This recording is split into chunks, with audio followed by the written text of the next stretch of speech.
again. Figured I'd show this off while I was out here. This is a Jonsred's 801, according to the internet, because I don't know nearly enough about these old bastards.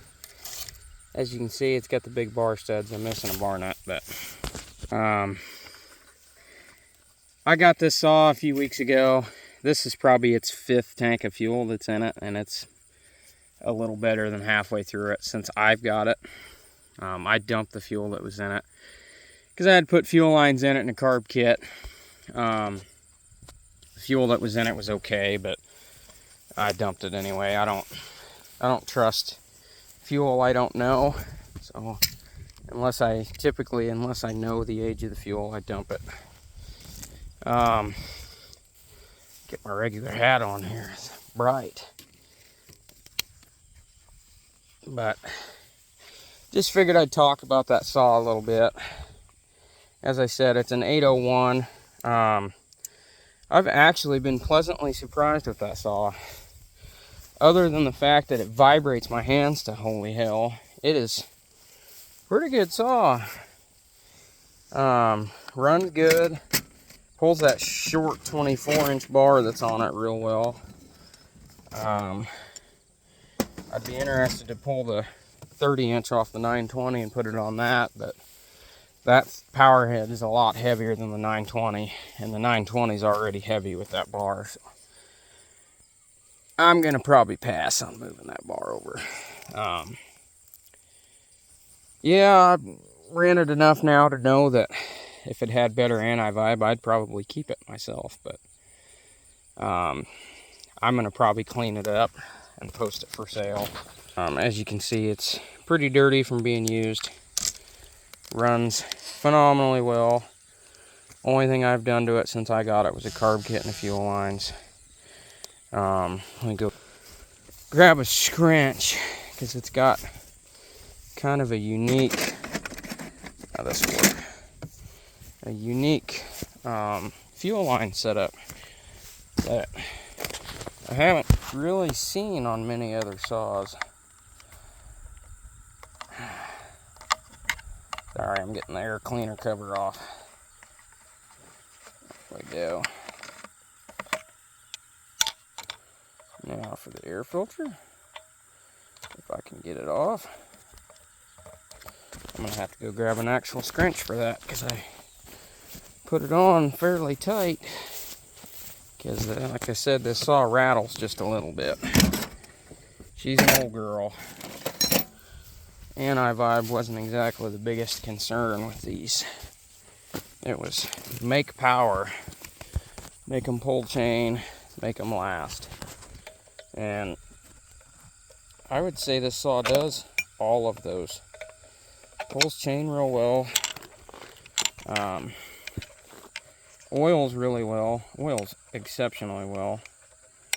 And it has, I wouldn't say a ton of hours, because if you look on the bottom, there's basically no paint missing off the saw.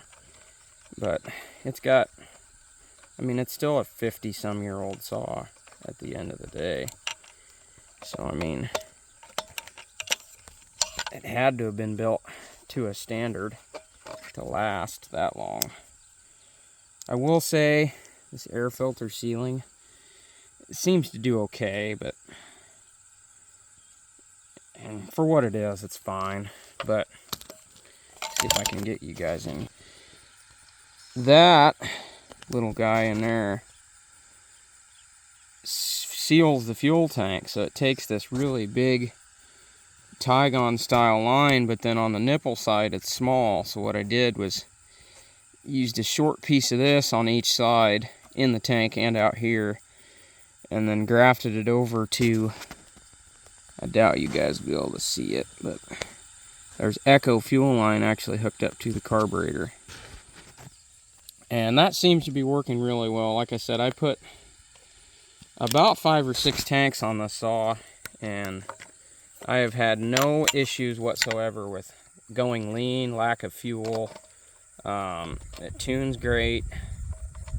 Any of the signs of a fuel line or a filter not sealing well or sucking air. This has got none of those. This thing will sit here and idle like a tractor all frickin' day long. And one of the things I was kind of worried about when I saw how the saw was designed, because a lot of the crankcase style gas tanks, when they get hot, they don't like to restart. And as long as I've got the arm strength to pull this bastard over, because it is a rather hard start, or rather hard pull, it restarts within 2 or 3 pulls hot, and usually about 5 cold. But I'll go set you guys back up on the firewood chunk over here. And now that it's been sitting here for a minute, I bet it'll restart in 1 pull. Granted, I didn't run it terribly long, just long enough to get it warm, and it's only 60 degrees out. It's still kind of a gauge of how a saw is going to act.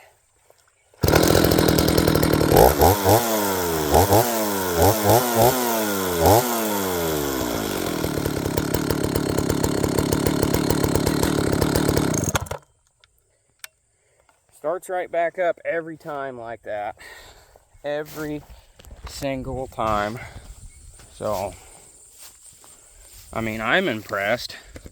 I like it. I've got enough saws now that I'm getting kind of pickier about which ones I collect and which ones stay. And if it didn't vibrate so damn much, I'd keep it.